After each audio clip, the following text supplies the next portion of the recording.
할렐루야. 오늘도 주의 말씀의 은혜 있기를 주의 이름으로 축복합니다. 오늘 말씀은요, 내게 관한 일이 이루어져 가민이라 라는 제목으로 잡아봤는데요. 우리가 지난 시간에 말씀 나누기를 예수님께서 이제 6월절 성만찬식을 다 마치시고요. 이제 주님의 때가 얼마 남지 않은 걸 아셨어요. 그래서 이제 주님이 떠나신 다음에 제자들이 어떻게 해야 하는지에 관해서 하나씩 말씀을 주시고 계셨는데 이제 그 중에 일부분이 되겠습니다.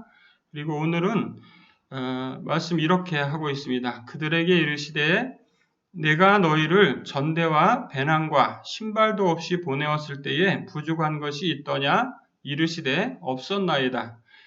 이르시되 이제는 전대에 있는 자는 가질 것이요 배낭도 그리하고 검 없는 자는 겉옷을 팔아 살지어다. 내가 너희에게 말하노니 기록된 바 그는 불법자의 동류로 여김을 받았다 한 말이 내게 이루어져야 하리니 내게 관한 일이 이루어져 가민이라. 그리고 38절 그들이 여짜오되 주여 보소서 여기 검 둘이 있나이다 대답하시되 족하다 하시니라. 이렇게 앞부분 말씀은 이렇게 되어 있습니다. 이 부분은 우리가 지난 시간에 뭡니까? 하나님의 나라에 살아가기 위한 사람들의 그런 방법, 즉 예수님이 떠나신 다음에 이 땅에 세워질 교회들에 대한 이야기였던 것을 들었고요. 오늘도 마찬가지 말씀이 이어지고 있는 건데요. 전대와 배낭과 신발도 없이 보내었었다. 이거는 예수님이 이 땅에 계셨을 때 제자들을 보냈을 때 어땠습니까? 제자들이 나가서 귀신을 쫓아내고 병 고치는 것을 고치고 하나님 나라의 복음을 전할 때 그들이 들었던 것을 우리가 알 수 있습니다. 그것을 나타내는 말이고요. 그 다음에 예수님 이렇게 말씀하십니다. 이제는 전대에 있는 자는 가질 것이요 배낭도 그리하고 검 없는 자는 겉옷을 팔아서 사라 이렇게 말씀하셔요. 자, 이것은 예수님이 이제 곧 떠나십니다. 그러면 예수님이 안 계실 때는 무엇이 필요하다는 겁니까? 전대, 배낭, 신발 다 없어도 괜찮아 이게 아니라 다 있어야 된다는 거죠. 전대도 가져야 되고 배낭도 가져야 되고 검 없는 자는 겉옷을 팔아서라도 검을 사라 이런 말입니다. 교회가 이 땅에서 교회가 든든하게 세워지는 데에는 다양한 것들이 필요합니다. 실제로요, 그죠? 우리가 같이 교회 공동체 생활을 해보지만은 교회 생활할 때마다 거기에 필요한 것들이 있는데요. 가장 1번 순위가 뭡니까? 전대입니다, 전대. 전대가 채워져 있어야 됩니다. 그래야지 뭐가 운영이 되겠죠, 그죠? 그건 어느 공동체든지 그것이 꼭 필요한 거예요. 예수님이 같이 계셨을 때는 그게 필요 없었지만 예수님이 이제 가시고 예수님의 제자들끼리 그 공동체를 운영해야 되는 상황이 되는 거잖아요. 그렇게 되었을 때 거기에는 전대를 관리하는 사람도 필요했겠고 다양한 직분들이 필요하게 되겠죠. 그런 것들을 암시하는 말이라고 할 수가 있어요. 그리고 제일 중요한 내용이 있는데요. 그게 뭐냐면 예수님의 제자들이 아직까지 예수님이 떠나시는 거에 대한 느낌이 없는 거예요. 제일 중요한 거. 예수님이 이제 곧 십자가에 죽으시고 이 땅에 오셔서 이루고자 하셨던 사역을 다 이루시고 하나님 나라 아버지께로 돌아가야 될 때가 다 됐는데도 제자들이 그 느낌이 전혀 없어요. 그러니까 이렇게 일일이 하나하나 다 설명을 하시는 거예요. 우리도 그렇죠. 우리도 보면은 특히 이제 믿음 없는 사람들의 어떤 그런 양식이나 행동 그런 것들을 볼 때 우리가 저 사람이 여기가 부족해 뭐 이런 거 보이잖아요. 그런 것처럼 예수님이 보실 때 제자들이 딱 그랬을 것 같습니다. 예수님이 보실 때 제자들은 딱 그런 거예요. 이 녀석들 어떡하지? 이런 느낌입니다. 그래서 하나하나 다 설명해 주시는 거예요. 그러니까 전대도 필요하고 너희들 여행 다니려면 배낭도 꼭 필요해. 다음에는 누가 챙겨주는 사람 없어. 이런 느낌인 거죠. 근데 그 중에서 우리가 꼭 기억해야 될 요소가 한 개 있는데요. 그게 바로 검이에요. 검. 아니, 복음 전하는데 검이 왜 필요하죠? 강도를 만나면 죽여야 됩니까? 아니, 원수를 사랑하라고 점령하는 게 칼로 점령합니까? 아니죠. 근데 이게 왜 검을 하셨을까? 이렇게 생각했는데요. 더 놀라운 게 있어요. 그게 뭐냐면, 주여 보소서 여기 검 둘이 있나이다. 그런데 예수님 뭐라고 대답하셨어요? 족하다. 이렇게 말씀하셨어요. 칼 2개만 있으면 됩니까? 신기하지 않아요? 아니, 왜 이렇게 말씀하셨을까? 그 있는 사람마다 다 준비를 해야 되는 거 아니에요? 근데 이렇게 검 둘이 있나이다. 그러니까 예수님이 족하다 이렇게 하셨어요. 근데 참 이거 굉장히 이거는 꼭 성경으로 해석했다기보다 우리가 이 말씀을 듣고 우리의 어떤 느낌적 느낌 그런 것이라고 볼 수 있는데요. 약간 신앙하는 데 있어서 아주 중요한 검이 2가지가 나와요. 그게 뭐가 나오죠? 말씀의 검. 또 하나 성령의 검. 이렇게 2가지가 나옵니다. 놀랍지 않습니까? 우리가 정말 교회를 지키고 교회의 일원으로서 살아가는데 꼭 필요한 요소가 있죠. 그죠? 전대도 필요합니다. 배낭도 필요합니다. 그렇지만 검도 필요하다는 겁니다. 여기서 필요한 검은 아마 그런 느낌이 아닐까. 말씀의 검과 성령의 검이 아닐까. 이렇게 여겨집니다. 어쨌든요. 예수님이 족하다 하셨다는 말 자체가 뭔가 거기에 큰 뉘앙스가 있는 거예요. 여러분, 예수님이 가신 다음에 성령님이 오셨고 그들에게는 성령의 검이 들려졌어요. 아멘. 그래서 세상의 모든 세력들을 점령할 수 있는 그런 게 생긴 거죠. 세상이 모든 그들을 핍박하는 상황으로 볼 때는 그들이 점령을 당한 것처럼 보이지만 실제로 어떻게 됐습니까? 온 세계가 복음화를 얻게 되었죠. 바로 그것이 검의 역할이라고 믿습니다. 딱 2가지 검. 그들이 들고 나갔던 것은 성령의 검이었어요. 그리고 그 성령의 검을 들고 나가서 그들이 실제로 사용할 것들은 말씀의 검이기도 했죠. 그 2가지를 그들이 사용했어요. 아멘. 그래서 우리가 교회가 정말로 살아있어야 되는 부분, 그것이 바로 이 2가지인 줄로 믿습니다. 그러므로 우리는 늘 여러분들 교회에서 예배드리는 시간에만 이 성경 말씀 이렇게 읽고 듣고 이렇게 하는 게 아니라 꼭 개인의 말씀을 탐독하는 시간을 가지셔야 돼요. 그래서 말씀의 검을 자기 안에 채우기 위해 노력하셔야 됩니다. 또 하나, 그러한 길이 무엇과 상통해 있냐면 바로 성령의 검, 그것을 얻는 길이기도 해요. 이 성령의 검을 얻는 귀한 방법이 바로 이어서 나옵니다. 그것이 잠시 후에 다시 설명드리겠습니다. 그리고 예수님 말씀하신 것, 내게 관한 일이 이루어져 가민이라, 이 말씀은 이제 무엇인지 다 아시죠? 이 말씀은 예수님이 이제 곧 잡혀가셔서 십자가에 죽으시게 될 일을 설명하는 말이고요. 이것을 이렇게 설명해도 제자들은 정확히 알아듣지 못하고 있죠. 그러다가 이 앞전에 무슨 말씀도 하셨습니까? 베드로한테, 베드로야, 너 나 3번 부인할 거야. 이런 말씀도 하셨잖아요. 예, 그런 말씀 하시면서 야, 너 돌이킨 다음에 제발 이렇게 제발 이렇게 하셨단 말이에요.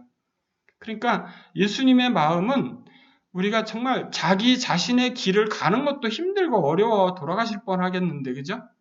그가 상황이 엄청나게 심각하잖아요. 근데 그러한 상황에서도 불구하고 계속해서 누구 챙기고 있습니까? 제자들을 챙기고 있어요. 끝까지 제자들을 챙기시는 예수님은 지금도 저와 여러분들을 끝까지 챙기시는 줄로 믿습니다. 주님은 하신 말씀이 있어요. 마태복음 1장에서 뭐라고요? 임마누엘이라고 하셨어요. 여러분, 임마누엘은요, 결코 끝나지 않는 말입니다. 임마누엘은 영원토록 그분이 우리와 함께 하심을 설명하는 말이에요. 우리가 피곤하고 고단하고 막 짜증내고 막 그 모든 상황들에 하나님이 같이 계신다는 것이고요. 그 모든 것을 하나님이 같이 경험하신다는 거예요. 요즘 위러브 노래 중에 좀 됐나요? 공감하시네라는 노래 있습니다. 꼭 한번 들어보시기 추천드립니다. 좋아요. 네. 어쨌든 예수님은 제자들을 참 끝까지 하나도 놓치지 않고 사랑하시는 걸 볼 수가 있어요. 근데 자신의 어떤 힘들고 자신의 십자가의 무게보다도 어쩌면 거기다 더 비중을 두는 듯한, 제자들을 챙기는 일에 더 비중을 두는 듯한 인상을 받는다는 거죠. 오늘 본문에서. 오늘 두 번째 내용은 이런 내용입니다. 두 번째 내용은 39절부터 46절까지 나오는 내용이고요. 우리가 같이 읽었으니까 이게 무슨 내용인지는 다 아실 줄로 압니다. 예수님이 감람산에 습관을 따라서 가셨다. 그리고 거기 가서 기도하시는데 아주 열심히 기도하셨다. 열심히 기도하시다 보니까 땀방울이 핏방울처럼 되었다. 이렇게 기도할 때는 이 정도는 해야 되지 않느냐. 뭐 이렇게 하시는 분들도 있는데요. 사실 이게 땀방울이 핏방울처럼 되는 기도가 어떤 기도인지 여러분들 아십니까? 사실 우리 그렇게 잘 몰라요. 예, 그렇게 간절하게 정말 애끓는 기도라고 하죠. 우리나라 말로는. 예, 그런 기도를 드려보신 분들은 아마 이게 이해가 되실 거라고 봐요. 정말 내 영혼이 불쌍해서, 누군가의 영혼이 불쌍해서 눈물로 호소하던 그 시간들이 있었던 분들은 이게 이해가 되실 겁니다. 아멘. 그런 시간들이 우리에게 있어야 되는 것이기도 해요. 왜? 주님을 섬기는 우리들은 주님을 닮아가기로 결정을 한 것이라면 바로 그런 부분들이 우리에게 있어야 될 줄로 믿습니다. 중요한 표현이 하나 있죠. 그게 뭐냐면 39절 습관을 따라서라는 거예요. 우리가 기도할 때 보면 교회에서는 대부분 교회들을 어떻게 합니까? 특정한 어떤 기간을 정해서 해요. 근데 그러한 기간들을 정해서 하는 것이 왜 그렇게 하느냐면 일정한 어떤 그런 기도하는 습관들을 기르는 거예요. 교회들에서는 늘 그렇게 합니다. 어떤 교회들은 새벽 기도를 일주일씩, 4달에 한 번씩 이런 식으로 정해서 합니다. 그런 식으로 하는 이유가 있어요. 그게 다 성도들이 그런 기도하는 훈련이라고 할 수 있겠죠. 그리고 그러한 기도하는 것들을 자꾸 이렇게 하면 우리의 어떤 신앙적인 그런 것들이 더 활성화되는 거죠. 계속 1년, 2년, 3년 동안 계속 어떤 기도의 어떤 그런 양식들이 하나도 없다면 기도가 훨씬 더 침체되리라고 봅니다. 그러나 어떤 일정 기간 동안 매년마다 이렇게 하면 그것이 바로 우리의 신앙을 자라게 하는데 도움이 될 줄로 믿습니다. 이러한 습관을 따라서 감람산에 가셨던 예수님은 분명히 그곳에 가셔서 뭘 하셨겠어요? 감람산에 가셔서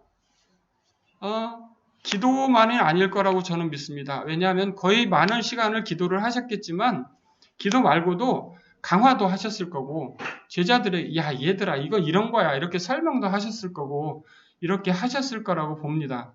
어쨌든요 예수님이 오늘 본문에는 습관을 따라 가셔서 한 일 중에 하나가 뭐라고 말씀하냐면 기도라고 설명하고 계시고요. 기도가 얼마나 강력한 것인지를 보여주기도 합니다. 오늘 본문에 설명 나와 있습니다. 자, 40절 빨간 글씨입니다. 시작. 유혹에 빠지지 않게 기도하라. 그리고요. 자, 46절 빨간 글씨 읽습니다. 어찌하여 자느냐? 시험에 들지 않게 일어나 기도하라. 자, 중요한 요소가 있습니다. 기도하면 어떻게 된다는 걸 알 수 있습니까? 시험에 빠지지 않고 또 하나는 네, 유혹에 빠지지 않고 유혹이나 시험이나 그게 그 단어죠. 그죠? 그러니까 우리가 시험에 들지 않기 위해서는 뭐가 필요하다는 걸 반드시 알 수 있습니까? 기도가 꼭 필요하다는 걸 알 수 있습니다. 즉 우리가 시험이 들게 되는 가장 큰 원인 중에 하나가 무엇이다? 기도하지 않기 때문이다 라는 것이고요. 이것을 사무엘은 뭐라고 말했습니까? 기도하는 죄를 범하지 않겠다 이렇게 말했죠. 네, 기도하지 않는 죄를 범하지 않겠다. 네, 기도 안 하는 죄, 이걸 안 하겠다는 겁니다. 기도를 꼭 하겠다는 거죠. 여러분, 여기서 오늘 이 말씀이 정말 우리에게 큰 유익이 되어야 할 줄로 믿습니다. 네, 우리의 삶이 내가 고단하다고 느끼고 내가 어려운 부분들이 있으면 그 부분들을 반드시 어떻게 해야 됩니까? 내가 돌파해야 되는 거예요. 하나님이 돌파할 수 있는 힘을 공급하셔야 되는데 공급하시는 통로가 뭐라는 뜻입니까? 바로 기도라는 뜻입니다. 사랑하는 성도 여러분, 우리가 힘이 나지 않고 삶이 어려운 큰 이유 중에 하나, 바로 이 예수님을 믿는 성도들조차도 마찬가지예요. 뭘 안 하면, 기도를 하지 않으면 힘을 잃게 된다는 겁니다. 오늘 시험에 들지 않게 일어나 기도하라. 정말 깨어서 기도해야 될 때가 오늘 이 시대인 줄로 믿습니다. 오늘 예수님은 이제 곧 가셔야 되는데 이 제자들은 어찌할꼬 이렇게 하면서 자기 자신의 십자가 지시는 것에 대해서도 뭐라고 생각하십니까? 42절 빨간 글씨 읽습니다. 아버지여, 만일 아버지의 뜻이거든 이 잔을 내게서 옮기시옵소서. 그러나 내 원대로 마시옵고 아버지의 원대로 되기를 원하나이다. 예수님의 마음은 어때요? 십자가 지고 싶은 거예요? 안 지고 싶은 거예요? 안 지고 어떻게 할 수 없냐는 거죠. 예수님의 마음은 그거예요. 사실 우리도 그래요. 우리도 어떠냐면 우리가 우리의 십자가를 야, 너 이 십자가 너 이거 져야 돼? 이렇게 하면 어떻습니까? 나 그거 안 지면 안 돼요. 이런 마음이에요. 딱. 근데 예수님은 우리와 달랐던 점이 뭐가 다르죠? 아버지의 원대로 되기를 원하나이다. 이거예요. 우리는 사실 어때요? 내 마음대로 되기를 원하나이다. 이렇게 하죠. 그래서 고생을 더 많이 하는 거예요. 아버지의 원대로 되기를 원하나이다 라고 하면 어떻게 되냐면 빨리 끝나요. 고난이 빨리 끝납니다. 근데 아버지의 원대로 되기를 원하나이다 아니고 내 뜻대로 되기를 원하나이다 하고 요리조리 돌아다니면 어떻게 됩니까? 그래도 터지다가 돌아옵니다. 왜냐하면 하나님이 붙드시면 놓지 않기 때문이에요. 사랑하는 성도 여러분, 내가 겪고 있는 일이 어렵다고 여기실 때 우리가 이 말씀을 꼭 기억해야 돼요. 네, 아버지의 원대로 되기를 원합니다. 이게 우리를 지킬 수 있는 큰 힘이에요. 때로는 그것이 우리에게 정말 견딜 수 없는 고통일 수 있지만 그 길이 제일 빠른 길이에요. 사랑하는 성도 여러분, 힘을 내시기를 축복합니다. 왜냐하면 왜 힘을 내야 하냐면요. 예수님이 우리를 지난 시간에 말씀드렸죠. 예수님이 제자들을 위해서 기도하고 계셨고요. 지금도 그분은 우리를 위해서 기도하고 계신 줄로 믿습니다. 그것이 성경이 항상 현재적으로 해석할 때 놀라운 은혜가 우리에게 넘치는 것을 봅니다. 예수님의 그때 하셨던 기도가 바로 지금도 우리에게 유효한 줄을 믿는 겁니다. 사랑하는 놀랍도록 하나님의 그 사랑하심이 우리 가운데 이루는 거예요. 예수님은 자기가 십자가를 지고 싶지 않으셨지만 아버지의 뜻대로 되기를 원했을 때 그가 결국 당한 일은 뭐예요? 십자가에 죽으시는 일이었어요. 그 십자가에 죽으시는 일이 결코 견디기 쉬웠을까요? 하나도 아니라고 믿습니다. 우리들도 이 땅에서 어떤 고난의 시간들이 충분히 지나야 되는 겁니다. 그것을 충분히 겪어야 그것이 우리의 십자가여야 하는 겁니다. 십자가를 통과한 사람만 어떻게 되는 겁니까? 바로 이기는 자가 되는 거예요. 할렐루야! 여러분 모두 승리자가 되기를 주의 이름으로 축복합니다. 그래서 아무도 이 세상이 우리를 이길 수 없는 것은 무엇 때문입니까? 바로 믿음이기 때문입니다. 믿음, 그것이 어디서 옵니까? 바로 주님께로부터 오는 거예요. 누굴 닮은 거예요? 예수님처럼 아버지의 원대로 되기를 원합니다. 이렇게 하는 거기에서 오는 거예요. 자기 십자가가 지기 좋은 사람 아무도 없습니다. 그러나 예수님 분명히 말씀하셨어요. 십자가를 지고 나를 따르는 자. 아멘. 그 사람이 바로 승리자가 되는 거예요. 얼마나 예수님이 힘드셨으면 천사들이 하늘에서 내려와서 도와줬을까요? 여러분들이 힘들고 어려운 그 시간에 분명히 하나님은 돕는 자를 세우십니다. 할렐루야! 그것이 우리들이 이 땅을 살아갈 수 있는 원동력이기도 해요. 내가 지치고 쓰러지고 힘들 때 그때 돕는 그 사람이 바로 하나님이 세우신 사람이에요. 여러분들에게 꼭 그런 사람들이 하나님이 세우실 줄로 믿습니다. 네, 예수님은 기도하실 때 44절 힘쓰고 애써 더욱 간절히 기도하시니 땀에 땅에 떨어지는 핏방울같이 되더라. 얼마나 간절히 기도하셨으면 그렇게 되셨을까 생각할 때 참 우리들의 죄의 깊이를 깨닫게 됩니다. 우리가 이 땅에서 살아가는 동안에 겪는 어려움들에 정말 하찮은 걸 알게 돼요. 예수님의 이 기도의 그 깊이, 그것이 바로 우리들을 사랑하시는 그 하나님의 그 사랑의 깊이인 거예요. 근데 이것을 깨닫는 사람들마다 다 느낌이 다르다는 거죠. 어떤 사람들은 적게 느낄 것이고 어떤 사람은 크게 느낄 거예요. 왜 그러냐면요. 예수님도 직접 강화하실 때 말씀하시기를 이 죄를 지은 사람을 용서하였을 때 그가 깨닫는 마음이 훨씬 더 크다. 이런 강화를 하신 적이 있죠. 그런 예들이 몇 가지 있는데요. 정말 빚을 많이 진 사람과 적게 진 사람, 그걸 탕감해주면 누가 더 감사해야 되는 거냐는 거죠. 누가 더 얼마만큼 감사하겠냐, 이런 강화도 하셨고요. 여러분, 그렇습니다. 그 예수님이 간절히 기도하시지 않았다면 훨씬 더 많은 사람들이 구원받는데 장애를 받았을 거예요. 예수님의 이 더욱 간절히 기도하신 그 간절히 기도하심이 바로 구원하기로 계획하셨던 모든 사람들을 구원하기에 충분한 기도를 하셨다는 겁니다. 사랑하는 성도 여러분들, 우리들은 바로 하나님이 그렇게 사랑하신 사람들이에요. 그러니까 우리가 이 땅에서 낙심하고 좌절할 일이 아무것도 없어지는 거예요. 왜 그렇습니까? 주님이 마침내 사망을 이기고 승리하셨기 때문이죠. 그것은 어디에서부터 그것이 열매를 맺게 된 겁니까? 이런 눈물의 시간이 있었기 때문에, 그것을 간절히 기도하시던 그 시간이 있었기 때문에 그런 결과를 가져왔던 거죠. 여러분들이 십자가를 지고 가는 그 시간에 간절히 기도하는 그 기도, 그것을 주님은 겪으셨기 때문에 들으십니다. 할렐루야. 그리고 그 기도를 이루어 주실 줄로 믿어요.